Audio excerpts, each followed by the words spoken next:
What's up, motherfuckers? The match between Maxim Lagraf and Bradislav Artemiev was the most amazing of the round 3.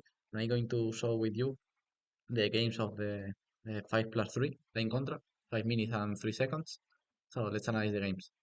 Okay, in the first 6 games of the match, they draw. They draw in the 2 classical, in the 2 rapid of 15 minutes, and in the 2 rapid of 10 minutes.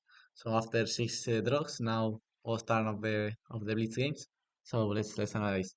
Okay, in the first Blitz game, Maxime Lagraf start with the white pieces, and he opens with e4. And like it's also common in the all the elite players in the rapid games, they respond with e5. Hey, in classical games, it's more or less the same. In the top grandmaster level, e4, e5 was the most common moves in the first two moves. So against e4, the majority of the players play e5. Some of them play c5, but and especially in blitz, they used to go for e5.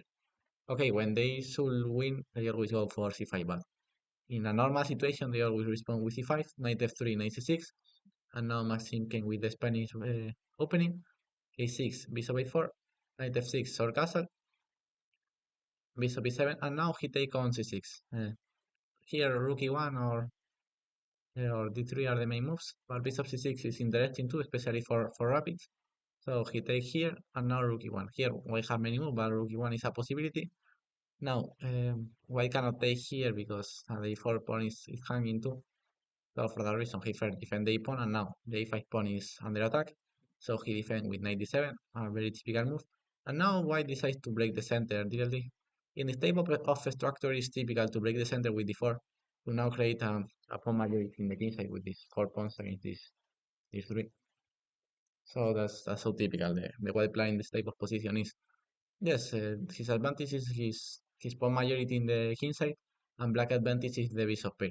If white managed to trade all the pieces, is winning in a kingside game. But of course, it's not easy to trade all the pieces.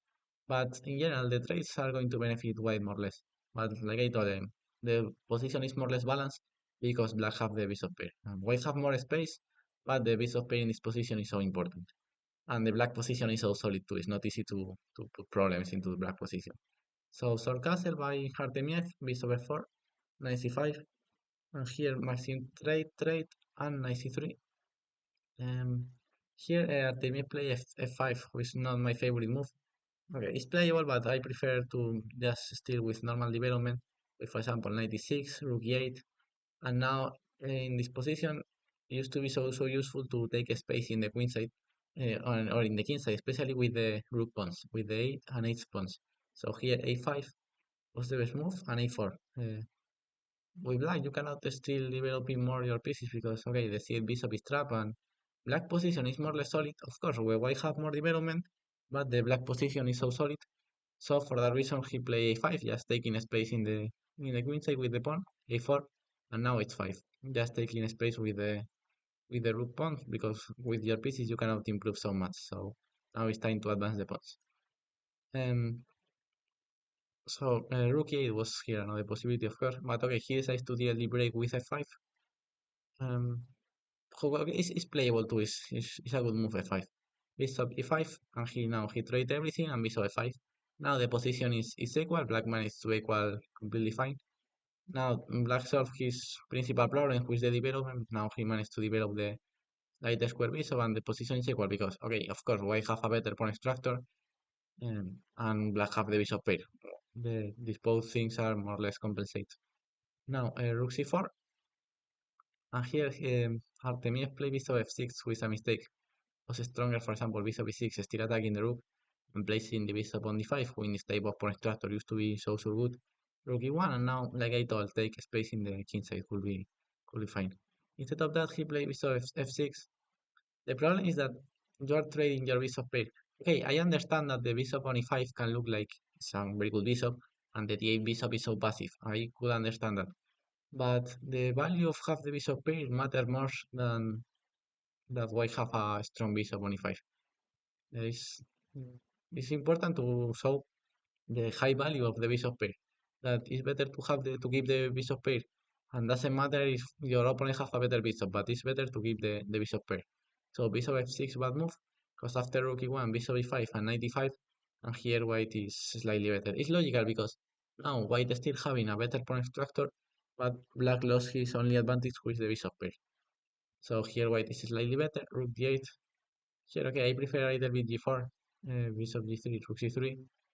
Um, yes, but okay, everything is more or less equal. There are not so much advantage in this type of lines.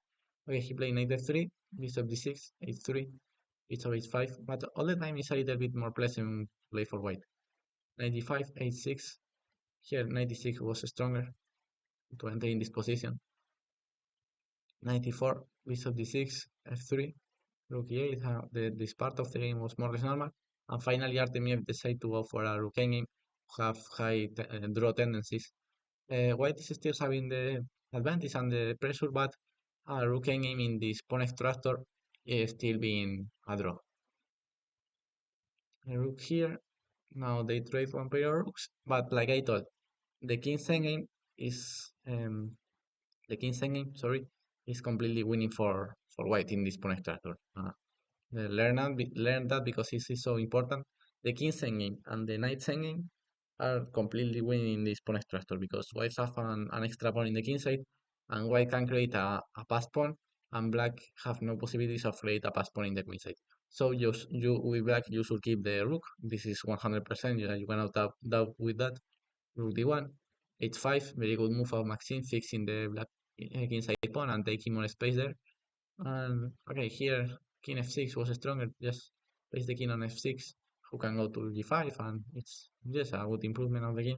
c5, rook e3. And again, the king was better placed on f6, where he can go to g5. Instead of that, he played king e6, but here is not the correct square to activate the king. The square e6. But okay, the game is still being more or less not equal because white is putting the pressure, but black with a good play can hold the game. But like I told, it's more pleasant for white, of course. And here comes the mistake of black. Here he can defend the position with rook a3. Of course, the position is so difficult. Now there are the same pawns, but the huge difference is between the kings. The white king is so active, and the black king is so passive. That's the huge difference of the position. But okay, black still can hold the position with rook a3 and g5, which is a good breakthrough to win the game. It takes a6, rook e1, h7, rook h1. And now you should repeat because you just try to promote your pawn. For example, rook f8, king e8, sorry, king e7. You promote. Now these pawns are going to be so dangerous, these three pawns. And the rook is going to have some difficulties to stop this pawn. With luck, unless he maybe can make a draw, but looks like black is winning here with this pass, pass pawns. So, but rook a3 was the correct way to play with black, just taking the last pawn, and now black have 3 pawns up, and now black is ready to sacrifice the rook for the just for the opponent pass pawn. Instead of that, he played rook c1 to gain to gain to the defense, but this doesn't work usually. And yes, of course, he played that to can advance the c pawn, but it's better just to take to have the 3 pass pawns in the queen side. And now Maxime doesn't understand the plan. Here the plan was g5, h takes and g6, and his rook h1. Important move, rook f5, stopping the black pass pawns. For example, now, for example, if c3, you can take the pawn here, or h7, or and later you can take the pawn, something like that. For example, c3, h7, c2, and you can stop this pawn.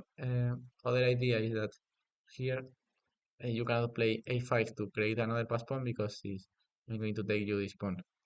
And okay, now the rook is free. It's not under taking attack because here you cannot advance this pawn because your rook is coming. So the, that's the correct idea to win the position with white.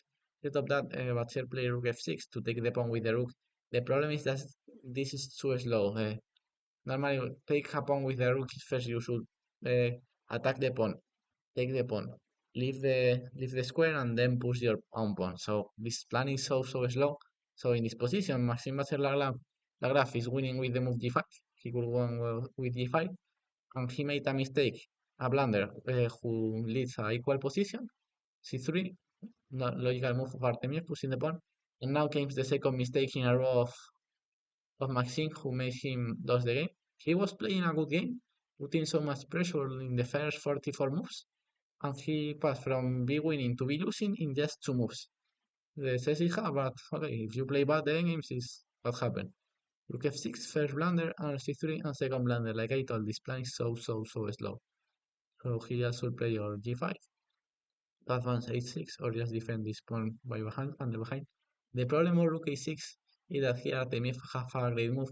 Maybe, but here only calculates e2, because after rook here, or rook e6 and rook e2, sorry, and rook e2 very good defense. And the black rook cannot be moved. But here Artemiev have this incredible move in d7, defending c6 and defending e6. And now the white rook cannot gain to defend the c pawn to promote. So he tried rook a6, check, and two checks, but finally the rook move and the black pawn is going to promote. So here Maxime Bacher la graph. So in the first game of the yeah, in the first game of 3+3, Bacher won the game. So let's see what happened in the game. Bye bye, my fuckers.